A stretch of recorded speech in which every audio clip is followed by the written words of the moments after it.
Olá, alunos, sejam bem-vindos a esta aula, que é um tutorial de HP12C.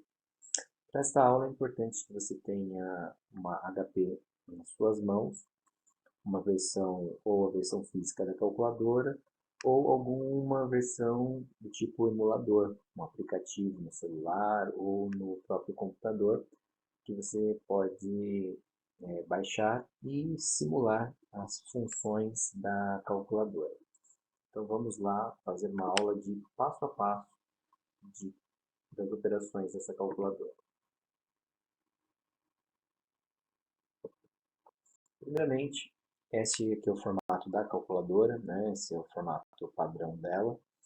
A gente vai trabalhar com o modelo da HP, okay? Chamada de 12C. Esse é o modelo da calculadora. 12C é a calculadora financeira. Note que ela tem um formato um pouco diferente de uma calculadora convencional. Deste lado direito nós temos os números, né, convencionais e as 4 funções básicas da calculadora, função de sigma, mais, que também é comum em algumas calculadoras. E aqui a gente tem outras funções que a calculadora vai permitir. A principal delas, né, a linha financeira, onde a gente tem a possibilidade de executar os cálculos de juros, cálculos de amortizações também, de prestações e afins, né, da matemática financeira. A gente tem na segunda linha aqui teclas comuns da calculadora científica. Então a gente tem aqui as operações de potenciação, radiciação, percentual, algumas funções diferentes também da calculadora científica, que tem aí mais aplicabilidade também nas questões financeiras. E na terceira linha, teclas especiais que envolvem programação, um banco de memórias da calculadora. E perceba que ela tem, além da função natural da tecla da cor branca, que é a função natural da tecla, ela também tem da mesma tecla a cor azul e sobre a tecla nós temos a cor laranja, que são outras funções. Então, com uma única tecla eu consigo usar 3 funções em uma única tecla. Para usar as funções naturais, basta usar a tecla normal, né? Mas para usar as funções azuis, antes você vai ter que teclar o G, que vai acessar essas funções, ou o laranja, o F, que vai acessar as funções laranja. Para ligar ou desligar a calculadora é o próprio botão ON, você liga a calculadora. STO e recall são acessos à memória para você imputar, inserir valores em memória, e recall para você recuperar esses valores. Note também que não há um botão de igual, assim como nas calculadoras básicas e calculadora científica, não existe um botão de igual, porque o método padrão de resolução da calculadora é o RPM, que será explicado na sequência. Bom, funcionalidades, né? Para quem está com a calculadora física, tem como testar se a sua calculadora está funcionando corretamente. Para isso, você vai desligar a sua calculadora teclando ON, vai com a calculadora desligada, com o visor dela desligado, você vai pressionar a tecla de multiplicação, mantendo-a pressionada, vai teclar ON novamente, e a sua calculadora vai fazer um processamento de verificação das funções dela. Ela estando ok, ela vai aparecer essa sequência numérica de 8. Dependendo da calculadora, pode demorar um pouquinho, outras são um pouquinho mais rápidas, né, da calculadoras mais novas e de modelos, os modelos Prestígio e Platinum, elas carregam essa função bem mais rápido. Normalmente na sua calculadora também tem um indicador de bateria, indicado pelo ou o símbolo de asterisco, né? Fica piscando no seu visor. Estando ele piscando, indica que a bateria está fraca, precisa ser substituída. E para algumas calculadoras mais modernas, elas já aparecem aqui o símbolo de uma bateriazinha precisando de carga. Bom, a gente tem a formatação básica da calculadora, né, os ajustes iniciais que você precisa fazer para que a sua calculadora esteja no padrão que a gente faz as nossas notações. A forma como a gente escreve os nossos números são diferentes da forma como os norte-americanos escrevem os números deles, né? Esses 12.541 e 25 dólares, né, são escritos como 12,541,25. Esse é o padrão de escrita deles, né, de notação dos números. O nosso padrão é o ponto separando as centenas e a vírgula separando os décimos. Então, para manter a sua calculadora, aquele que tem a calculadora física em mãos, para fazer essa alteração do padrão, desligue a calculadora, teclando ON, aperte a tecla de ponto, mantendo ela pressionada, aperte ON e solte, que a calculadora vai alterar as posições de ponto e vírgula. Lembrando que sempre que, no nosso contexto, né, sempre que a gente digitar ponto, nós estamos informando para a calculadora quais são os décimos, né, os centavos do número. O método de resolução da HP é o método de notação polonesa reversa. Esse método ele vai se mostrar mais eficiente na execução dos cálculos e ele permite menos movimentações, menos trabalho do que o nosso método comum. Para aqueles que têm a calculadora no modelo Platinum ou modelo Prestige, essas calculadoras elas podem alterar do modelo RPN para o modelo algébrico, que é o padrão que a gente trabalha normalmente nas nossas calculadoras básica e científica. Mesmo assim, eu não recomendo a gente trabalhar com o padrão algébrico na HP12C, porque justamente o modelo RPN vai permitir uma potencialidade na execução do cálculo, fazendo com que você faça menos digitações e chegue no resultado com mais eficiência. A diferença entre os modelos Platinum, Prestige e Gold. Gold é o modelo de entrada mais básico que vocês encontram no mercado. A diferença dentre elas é que a Gold não tem essa função de alterar para o modelo algébrico e também não tem esse botão aqui, essa função de voltar, essa função de apagar dígito por dígito, né? De resto, todas as outras operações a HP Gold tem, assim como as outras duas. Para aquele que está fazendo aquisição, recomendo fazer a aquisição da Gold mesmo, que ela já é suficiente para me satisfazer nas funções, nas operações cotidianas. Vamos fazer um teste, né, usando o emulador da HP12C aqui no computador. Vamos fazer a digitação dessas duas operações. 15 mais 27 igual a 42. Como que a gente faz a digitação na HP12C?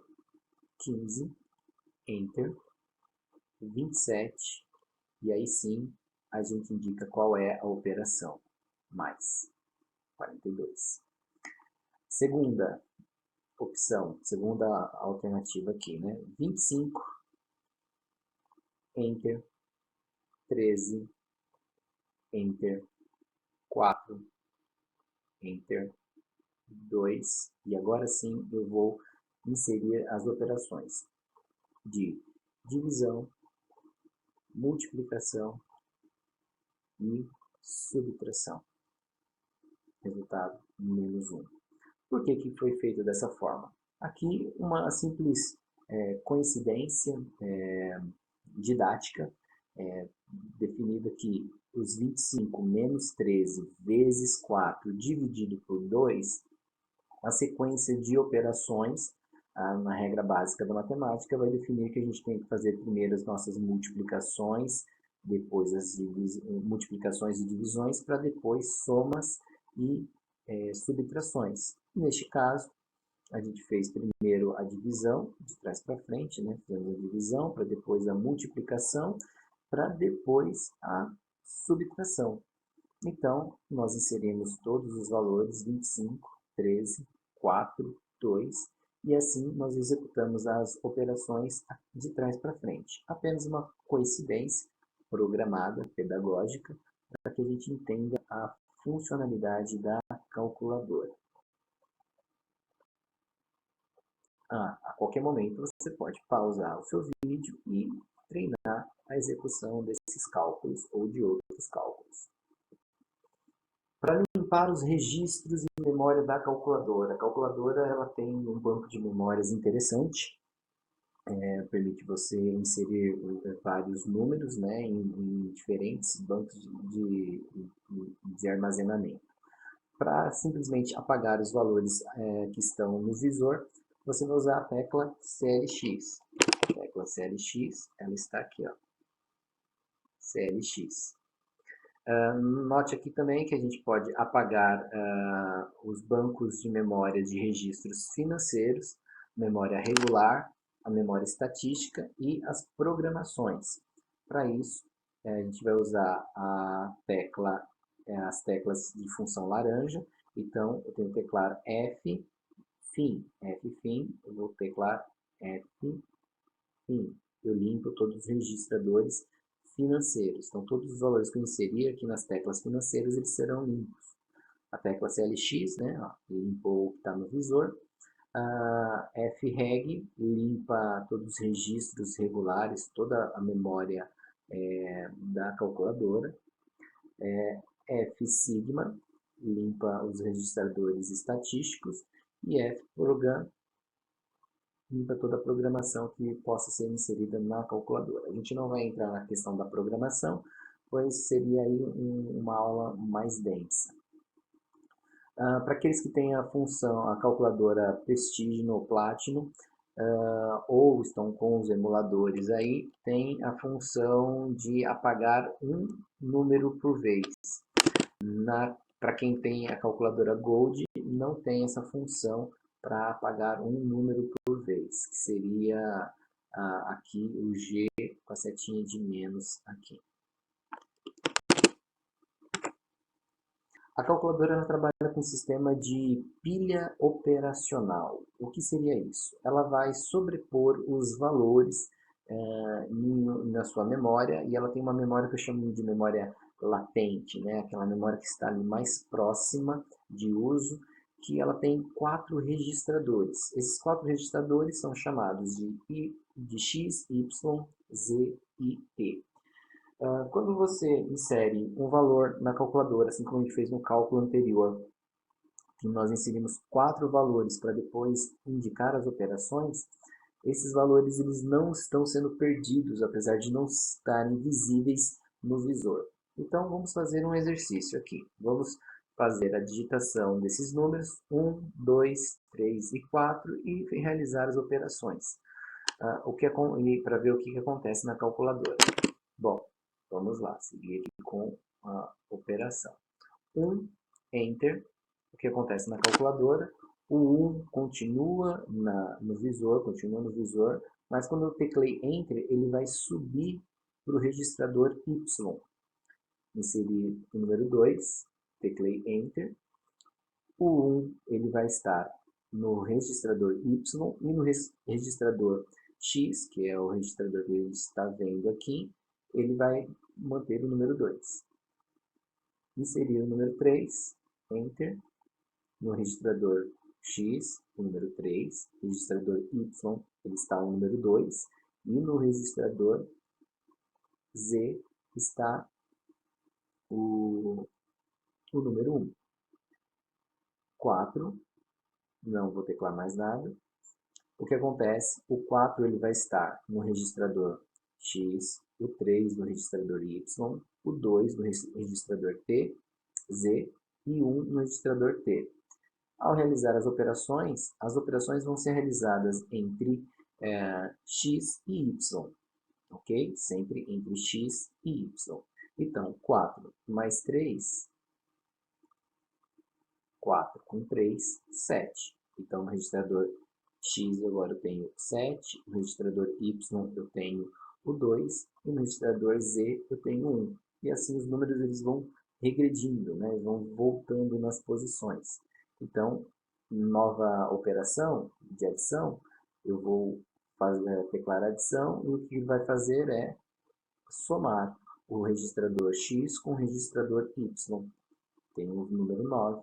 No registrador Y, tenho agora o número 1 e no X o 9. Teclei mais, o que acontece? Sinal, eu tenho o resultado 10. Se eu continuar teclando mais, o que ele vai continuar fazendo? Ele vai continuar adicionando, fazendo a operação do registrador X com o registrador Y. Mesmo que eu mude a operação aqui para menos, então ele começa a fazer a subtração do último registrador. Vamos testar a pilha operacional novamente. Vou mudar a posição aqui. Eu tenho aqui nessa equação 18 dividido pelo resultado de 24 menos o resultado de 15 mais 3. O resultado dessa equação é 3. O que eu vou fazer? Vamos lá, primeiro limpar o registrador, CLX, 18, Enter, 24, Enter, 15, Enter e 3. O 3 ele está na nossa pilha de operações, ele está na posição X, o 15 na posição Y, o 24 na posição Z e o 18 na posição T. Nesta equação também eu vou fazer a resolução de trás para frente, apenas um exemplo didático para a gente treinar as funções da calculadora, usando a totalidade da pilha de operações. O que eu tenho aqui, primeiro resolver o que está dentro do parêntese, né, para depois o colchete, para depois a chave. Então, primeiro eu tenho 15 mais 3, 3 mais 15, 18. Depois eu tenho o resultado, ele vai ser subtraído, vai subtrair de 24. Então, sinal de subtração, meu resultado, 6. O resultado, ele vai ser o divisor de 18. 6 dividido, 18 dividido por 6, 3.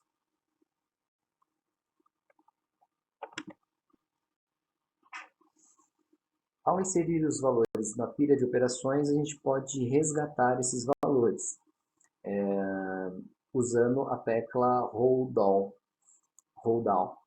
que vai ser a rolagem para baixo. Ela vai ser útil justamente para quando a gente tiver dúvidas sobre algum valor que nós tenhamos inserido, a gente consegue resgatar esses valores na calculadora. Vamos seguir. Vamos fazer um teste.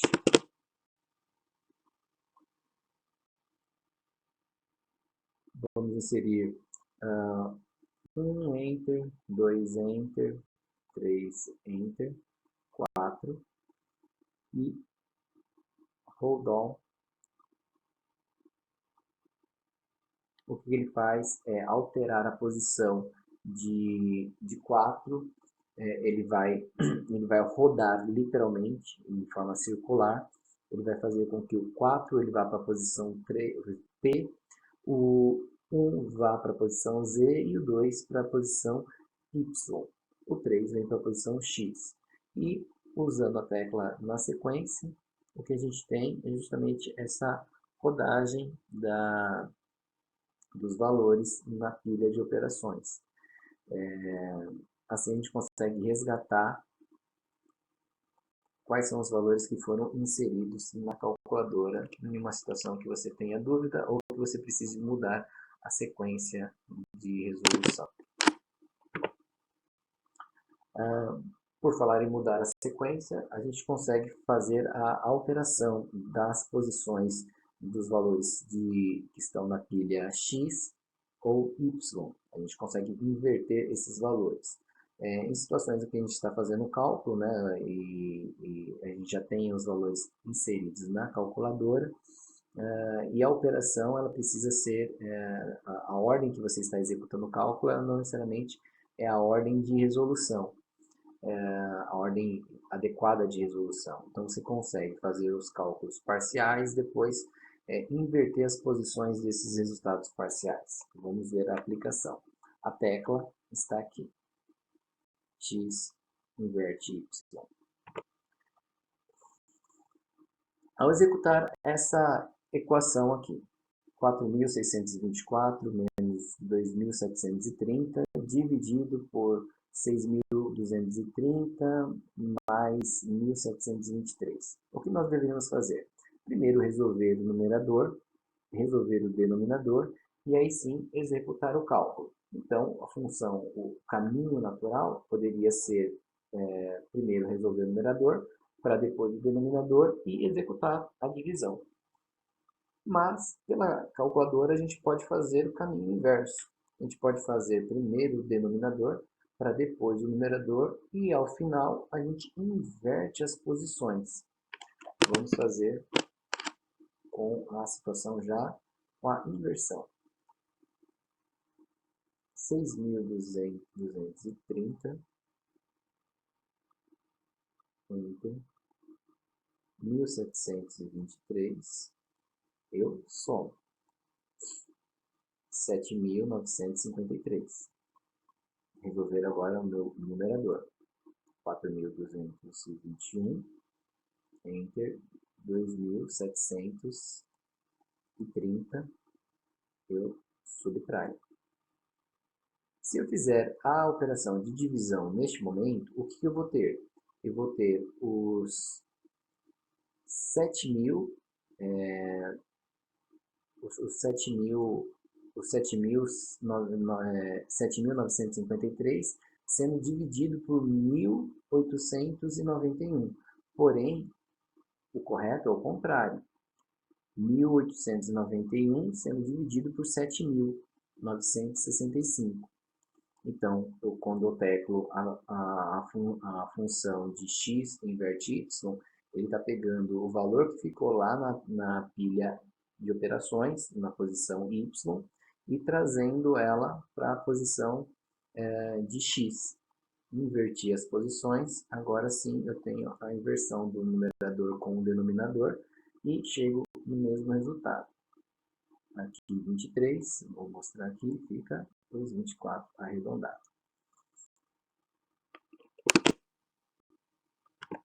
Memória da calculadora. A gente tem 20 valores que podem ser inseridos na calculadora, usando a tecla STO, essa tecla aqui embaixo.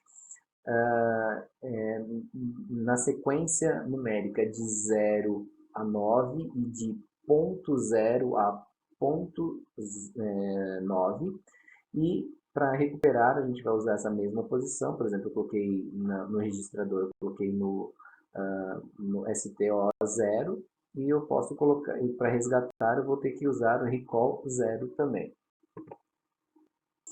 Vamos fazer alguns testes aqui. Vamos memorizar e recuperar alguns valores. Memorizar aqui o valor 124. STO na posição 0.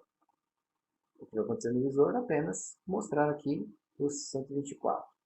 24, vou no registrador STO, ponto 0. 7.75, eu vou colocar no registrador 7. E 33, eu vou colocar no registrador ponto 4. Vou recuperar agora o primeiro valor inserido. Recall 0, recall ponto 0. recall 7 e o recall.4. Recupero os valores. Nessa sequência, eu posso colocar STO de 0 a 9 e STO de ponto 0 a 9 novamente. Então, eu tenho aqui a capacidade de 20 registros, né? Vamos pensar que cada posição é um banco de dados. Eu estou inserindo, guardando para que eu possa utilizar na sequência de cálculos, né? Como a gente tem aqui uma sequência de vários cálculos parciais que eu preciso reinserir na calculadora. Assim a gente otimiza tempo e ganha aí agilidade. Obviamente, o ideal é que você tenha aí uma sequência lógica na sua cabeça de onde você está colocando esses valores, né? Vamos pensar aqui, primeiro o resultado parcial você vai registrar no registrador 1, depois 2, 3, 4 e assim por diante. Se você está trabalhando, obviamente, com muitos números sendo necessários inserir nesses registradores, aí a tendência é você ir para uma planilha eletrônica, onde você consegue acompanhar esses valores com mais praticidade. Mas a calculadora tem essa potencialidade. Bom, a calculadora ela trabalha com até com 9 casas decimais, e a gente tem aí a possibilidade de suprimir a quantidade de casas decimais que está sendo mostrada no visor. Ainda que a gente faça a supressão dessas casas decimais para 2, 4, 5, 7, a calculadora, ela vai, ainda que ela não esteja mostrando, ela vai executar o cálculo com todas as casas decimais que ela possui, fazendo com que o resultado dela seja preciso, né, na operação.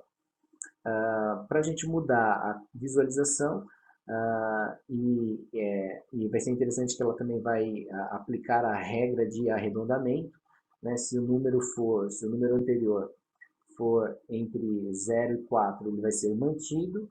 Se for entre 5 e 9, vai arredondar o próximo número, né? A gente vai aumentar o próximo número. Então, vamos fazer um teste aqui. Vamos trabalhar com a sua calculadora com a função F0. F0. Ou seja, nenhuma casa decimal após a vírgula. Nada está lá. Então, a gente vai fazer a operação 200, Enter, 17, e a gente vai dividir 200 por 17. Qual o resultado? 12. Será que 200 dividido por 17 é 12 mesmo esse resultado? É o resultado preciso? Vamos fazer a operação inversa. Se 200 dividido por 17 é 12, 12 multiplicado por 17 tem que dar 200. Opa, o resultado 204. Como isso aconteceu? Vamos prestar atenção no seguinte. Se a gente ampliar a quantidade de casas decimais, F9, o máximo de casas decimais possíveis, vamos fazer o cálculo novamente. 200 dividido por 17. Olha o resultado. 200 dividido por 17, o resultado correto, preciso, 11,76470588. Quando a gente faz a supressão das casas decimais, ele mostra para você o arredondamento, né, os valores já arredondados. Trabalhando aqui com F1, uma casa após a vírgula. Então, ele tem aqui o resultado de 11,8. Se eu trabalhar com F0, o que acontece? 12. Se eu fizer esse resultado aqui e multiplicar por 17, multipliquei. Qual o resultado? 200. Por quê? Porque mesmo que as casas estejam suprimidas, a calculadora continua fazendo o cálculo com tudo o que ela tem daqui para trás. Mesmo que você não esteja visualizando esses números, ela vai continuar considerando esses números no cálculo. Isso traz uma agilidade na resolução de exercícios que é impressionante, porque normalmente tem-se o hábito de copiar os números, né, e reinseri-los para fazer as próximas operações. Com a calculadora garantindo o registro de todos os valores após a vírgula, isso te aumenta a precisão no resultado de um cálculo. O mesmo acontece no Excel, né? Você pode ter menos casas decimais sendo visíveis, porém o Excel vai considerar ali muito mais casas. Uma aplicação aqui do exercício de casas decimais, né? A gente vai resolver essa equaçãozinha. 7.500, Enter, 230, a gente vai já somar. Por quê? A gente tem que resolver o primeiro numerador e o que está dentro do parênteses. Então, vamos somar.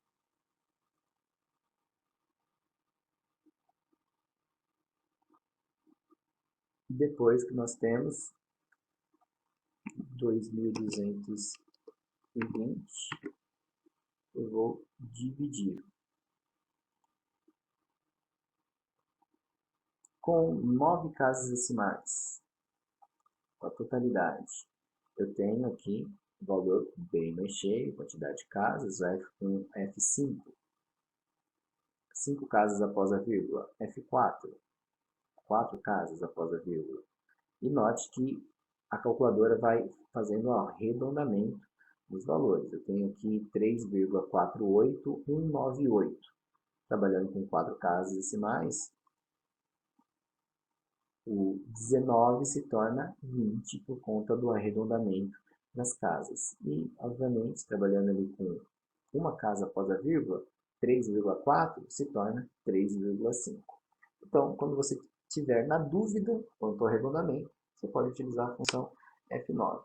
O que eu recomendo, quando realizar os cálculos, deixe aqui a totalidade das casas após a vírgula visíveis, para que você tenha noção exata do tamanho desse número fracionado.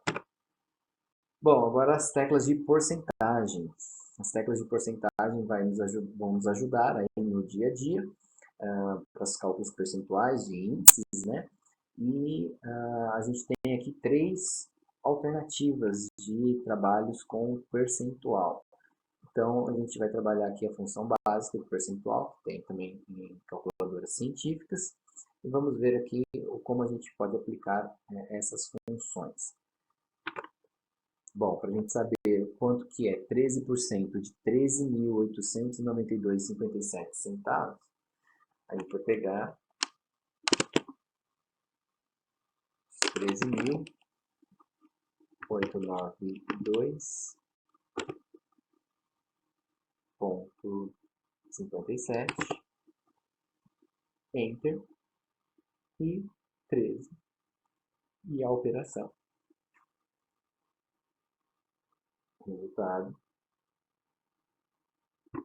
1.806,3. Vou deixar em 2 casas decimais, apenas para a gente continuar aqui. Os 458, quanto é 127% de 458? 458, Enter, 127%, ou seja, é 100%, é os 458 mais os 27%, então 581,66. 91,67% de 200. 200, Enter, 91,67, percentual, 183,34. A próxima função é a função percentual do total. Com ela a gente consegue calcular a porcentagem de um valor em relação a um total. Aqui a gente tem como exemplo, né? Por exemplo, uma folha as despesas de uma empresa, Salários em cargo, 35 mil. Conservações e manutenções, 5 mil. Utilidades, 7 mil. E despesas gerais diversas, 3 mil. Qual é o percentual que os salários em cargos representam do total de despesas da fábrica? A gente tem aqui o total, que é 50 mil dos gastos, 35 mil são salários em cargos. A gente já, obviamente, já consegue perceber que os salários em cargos têm maior peso dentro das despesas totais. Vai representar 70%. Como que a gente faz isso aqui na calculadora? Vamos executar 50 mil. 50 mil é a minha referência é o primeiro valor inserido, e os 35 é a diferença que eu estou trabalhando. Então a tecla é essa aqui, percentual do total, e já dá o valor em porcentagem. E conservações e manutenções, 10%, né? Vamos pegar então aqui, ó, os gastos gerais e diversos, 50 mil, enter, os 3 mil, percentual do total. Ele representa 6% do total dos meus gastos. Legal, né? Vamos fazer mais função, que é a delta percentual, que é a variação, a diferença percentual entre dois números. Para a gente ter uma comparação de o quanto eles estão crescendo ou se distanciando ou se aproximando, né? Em que posição ele está, qual a correlação que esse número tem com o outro. Vamos pensar em alguns exemplos, né? Você comprou uma TV por R$1.000, dias depois seu vizinho comprou a mesma TV por R$1.200. Vamos determinar essa variação. Quanto que ele pagou a mais na TV? Vamos colocar na HP. 20% é o resultado. Então vamos calcular isso na HP. Os R$1.000, enter, os 1.200, delta percentual, 20%. Lembre-se que o resultado ele já está indicando aqui a porcentagem. O exercício B, após notícias sobre mudanças na política econômica, as notícias sobre as mudanças na política econômica assustaram os investidores, refletindo em desvalorização das ações da empresa XPTO de R$ 54,85 para R$ 41,15. Calcule o percentual dessa queda. Então, a variação de 54 caiu para 41. Isso percentualmente significa quanto? Então, 54,85, enter, 41,15, delta percentual, 24,98. Agora a gente vai para as operações comuns também da calculadora científica, né? Que é a operação que a gente vai utilizar bastante na matemática financeira, de potenciação e radiciação. Okay? Então, a primeira potenciação, a gente tem um número base que é multiplicado pela quantidade de vezes que o expoente determina. Então, a gente tem aqui 3 elevado a terceira potência. Isso quer dizer que o número 3 vai ser multiplicado por ele mesmo 3 vezes. Então, a gente vai ter 3 vezes 3 vezes 3. Resultado, 27. Diferente de 3 vezes 3, que seria apenas 9. Okay? Aqui a gente está pegando o resultado de 3 vezes 3, 9, vezes 3 novamente, 27. A operação é indicada pela tecla x sobre y. Vamos fazer aqui um dos exemplos, vocês podem fazer os próximos, que é o primeiro aqui, 7 elevado à terceira potência. 7, Enter, 3, x sobre y, 34, 343. Fazer o segundo exemplo, a gente passa para as próximas funções. 12.3, Enter, elevado ao quadrado, então 2x sobre y, 151. O último, 4 elevado a 4, expoente 4, 256. Próximo botão é a operação inversa da potenciação, que é a raiz, a radiciação. A gente tem duas alternativas de execução do cálculo, que é a raiz quadrada, que é o índice natural da raiz, quando a indicação, não houver indicação do índice da raiz, vai ser adotada a raiz quadrada. Então, para a raiz quadrada, a gente tem aqui a tecla azul, a função azul, dentro aqui mesmo da tecla x sobre y de potenciação. Okay? Então, para fazer a radiciação de uma raiz quadrada, a gente vai ter que teclar G, a função de raiz com x aqui dentro, né? Para o resultado. Para índices diferentes de 2, aí a gente vai ter a inserção do radicando, né, que é o valor da base, inserido o valor do índice, que é o valor que está aqui sobre a chave, teclar 1 sobre x, que a gente isso vai fazer a inversão do valor, e na sequência a gente vai executar a potenciação. É uma forma de executar a radiciação com índices diferentes. Vamos ver a função disso.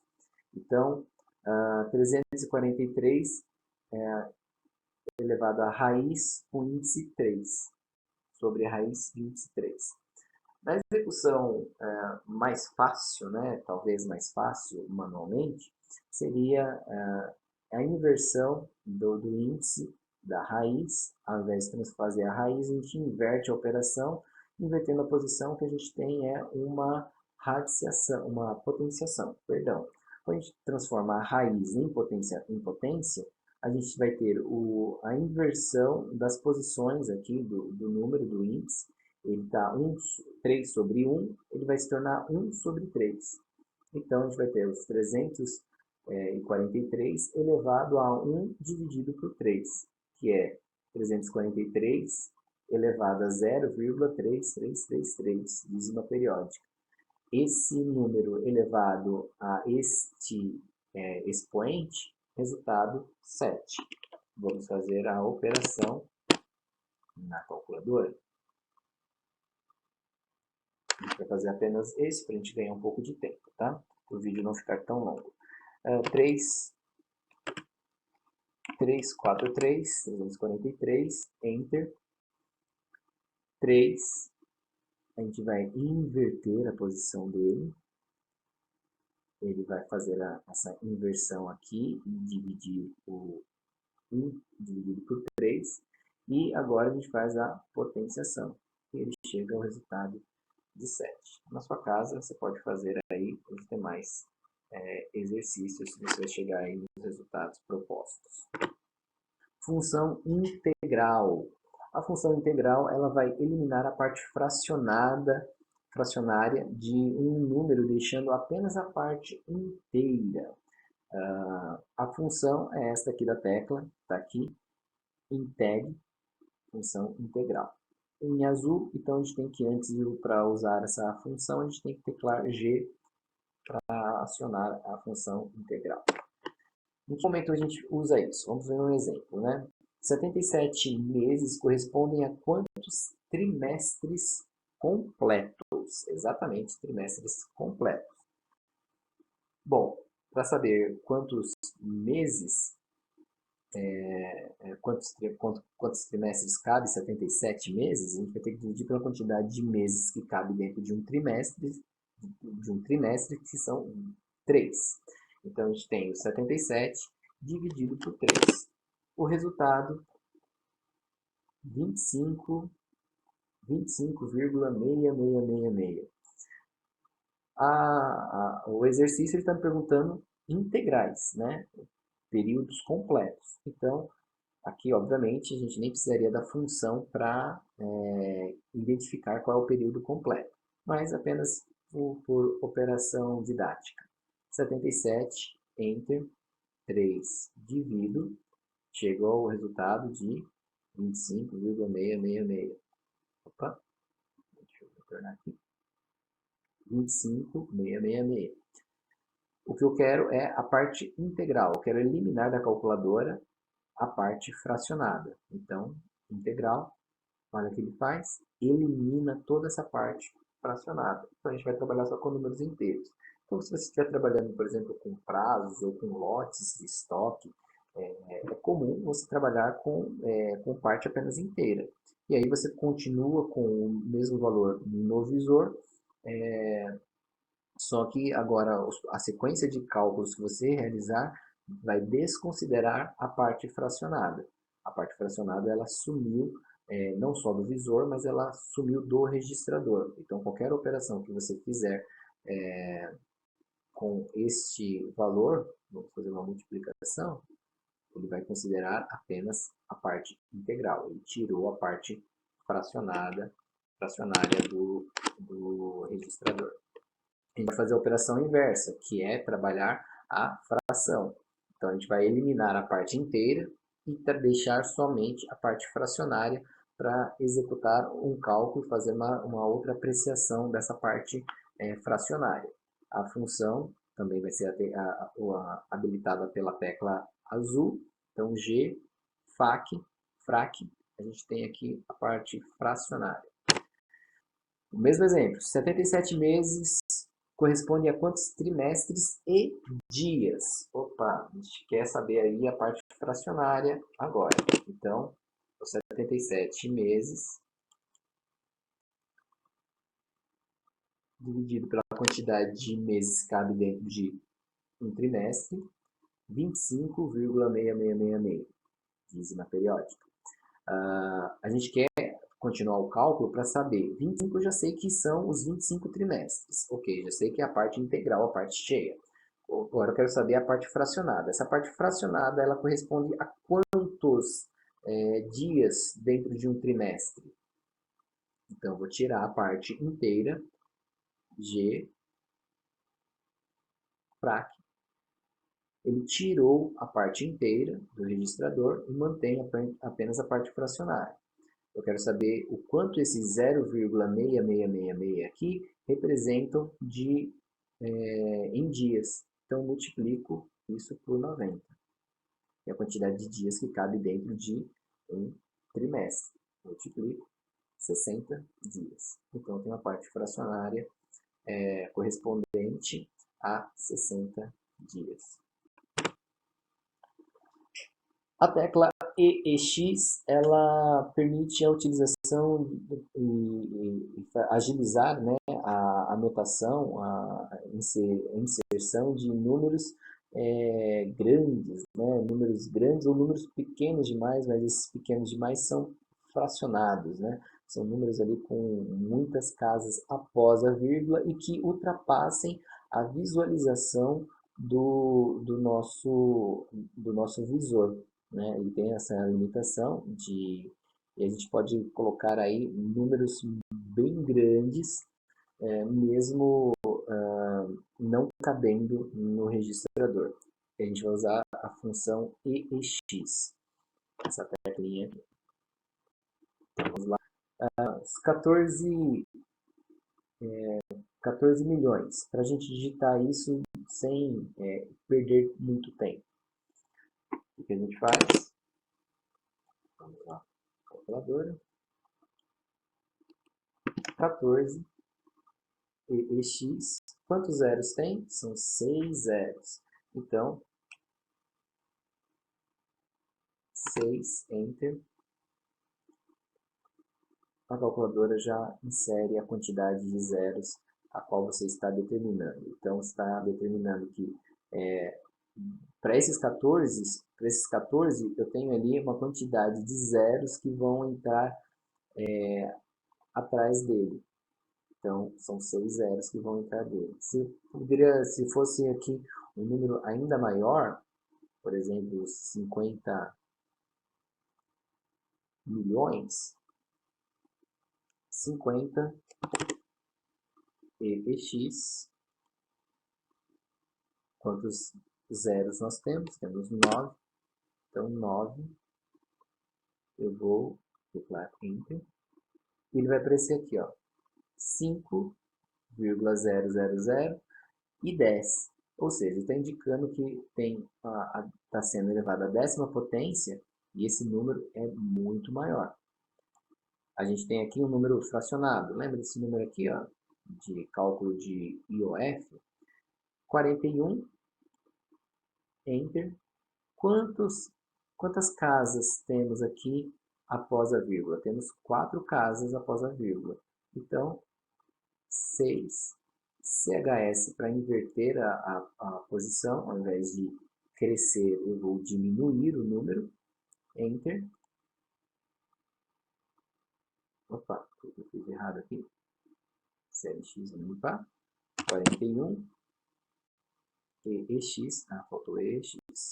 6 CHS e Enter. Ele já traz o registrador com o número fracionado. Cálculo de datas, né? A gente vai fazer essa parte, de cálculo de datas. Olha que interessante. A calculadora ela já tem um calendário embutido nela. Esse calendário a gente permite fazer saber quais são os dias, né? Qual é o dia em uma data futura que a gente vai realizar um pagamento. Né? Então a gente faz aqui, ao invés de pegar o calendário e ficar lá contando dia após dia, né? E pensar que a gente tem que fazer um pagamento daqui 25 dias. Aí você vai lá, começa a contar. Hoje é dia 27, você começa 1, 2, 3, 4, 5. E isso não é muito prático, né? Então, com a calculadora, você pode fazer o cálculo de datas, você insere a data e soma mais 25, ele vai te dar o dia exato que vai cair, dia e até mesmo o dia da semana que vai cair essa data. A gente tem duas formas de fazer a leitura e a inserção desses valores. No padrão, no nosso padrão, né, padrão latino, e o padrão norte-americano. O padrão norte-americano é mês, dia e ano. No padrão latino, a gente tem aqui dias, mês e ano, ok? Essa é a nossa forma de fazer a anotação. Para a gente fazer os nossos cálculos, a gente vai usar esse padrão, ok? Dias, meses e anos. Note que para a inserção do número, a gente tem aqui dia 7 de junho de 2014, então a gente vai separar a parte do meses e anos com 4 dígitos com um ponto, ok? A nossa vírgula. Então, meses com 2 dígitos sempre, então seu mês é 3, então é 03, e o ano sempre com 4 dígitos. Para a gente ter uma melhor realização dos cálculos, a gente vai trabalhar com 6 casas após a vírgula. Então, a gente trabalha aqui com F6 para visualizar apenas 6 casas. Vamos para a calculadora.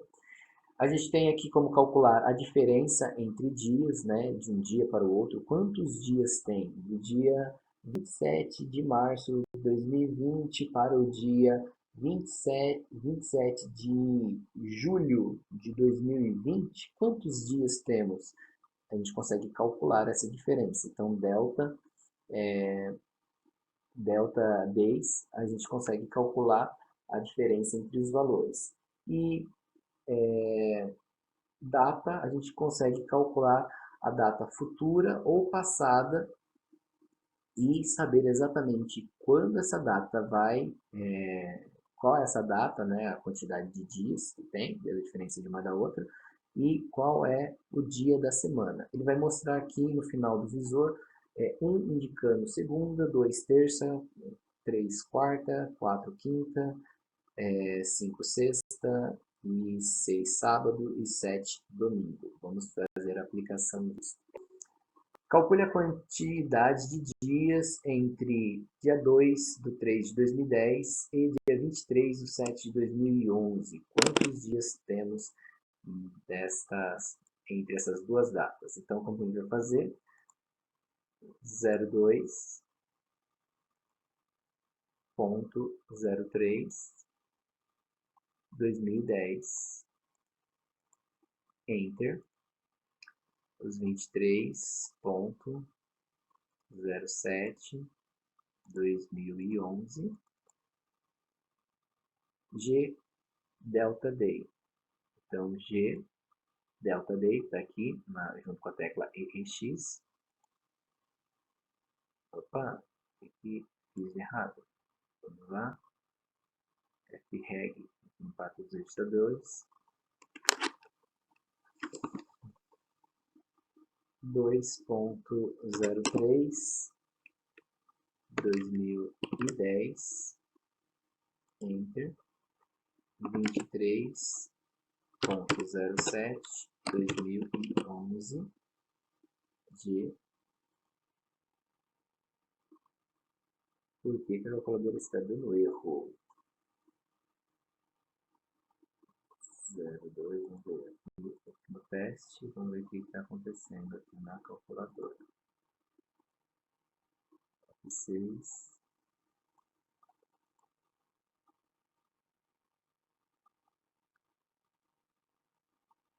Último teste, com certeza nossa calculadora vai dar certo. Aqui o emulador está dando um erro.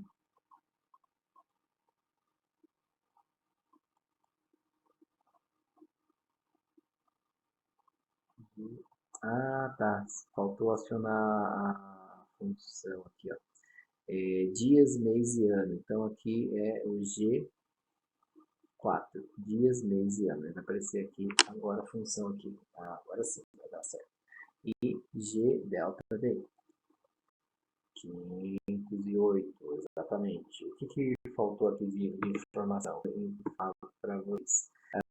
Aqui, né, eu estava explicando aqui dias, os padrões mês, dias e ano. Quando a calculadora não está com nada no visor, ela vai estar usando o padrão de mês, dias e anos.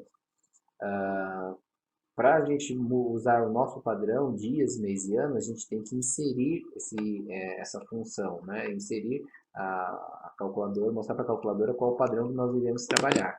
Então, aqui estava sem essa indicação, a gente estava trabalhando com mês, dia e ano. Deixa eu aumentar a visualização para ficar melhor aqui de enxergar. Uou, ficou enorme agora, né? Então, dias, mês e ano, G5, mês, dia e ano. Então, é o padrão que a calculadora vai trabalhar, que é o padrão norte-americano. O nosso padrão, dias, mês e anos. Então, G4, a gente tem o padrão correto. Por isso que a calculadora estava dando erro, né? Não é a calculadora que está fazendo errado, é o operador que está fazendo errado. Vamos voltar aqui, tamanho médio.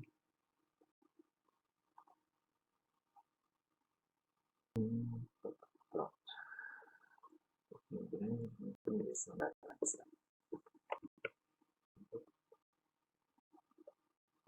Então, 508 é a quantidade de dias que tem entre o dia 2 de março de 2010 e o dia 23 de julho de 2011.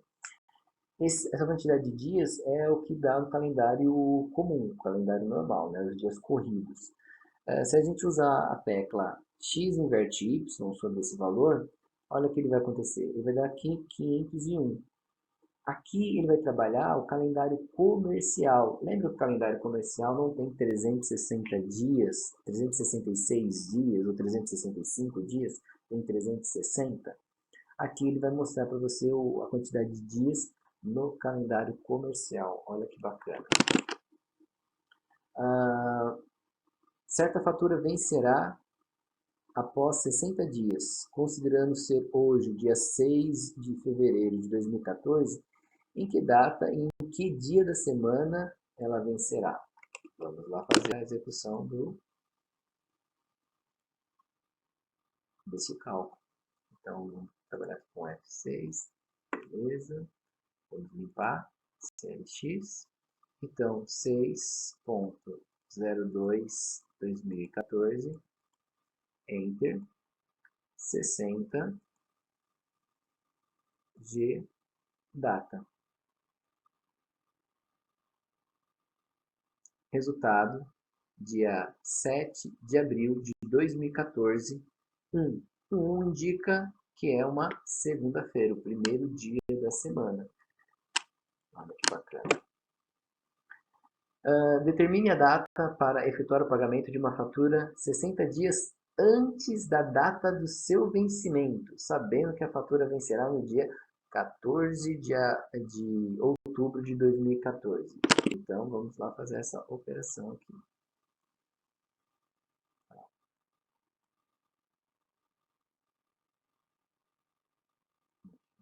Ela está atrapalhando.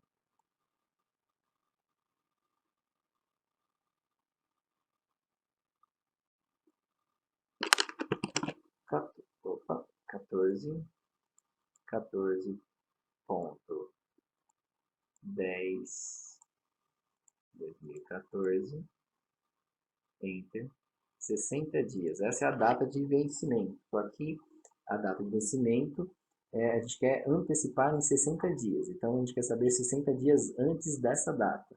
CHS, para a gente inverter a operação, ao invés de 60 positivo, então agora 60 negativo. Então, a gente está regredindo no calendário. G, data, 15 de agosto de 2014, 5. 5 indica o quinto dia da semana, ou seja, sexta-feira. Olha que bacana. Fica aí o exercício também para você fazer. Qual foi o dia da semana que você nasceu? Insira aí a data do seu nascimento. Em seguida, tecle Enter e tecle 0G data. Qual vai ser o dia do seu nascimento exatamente? Aqui tem o padrão de 5 de janeiro de 1960, não é minha data de aniversário, nunca, ok? Sou muito mais jovem. No visor vai acontecer isso aqui, né? 05, 01, 19, 60, 0, a quantidade de dias que você está correndo no calendário. Nenhum, você não está correndo nenhum dia. G data, e ele vai mostrar para você a mesma data no calendário e indicar para você trazer a informação do dia da semana que você nasceu. Se você não sabe, vai descobrir hoje. Olha que legal. Bom, para esse vídeo não ficar muito grande, a gente vai fazer uma interrupção agora e a gente continua no segundo vídeo.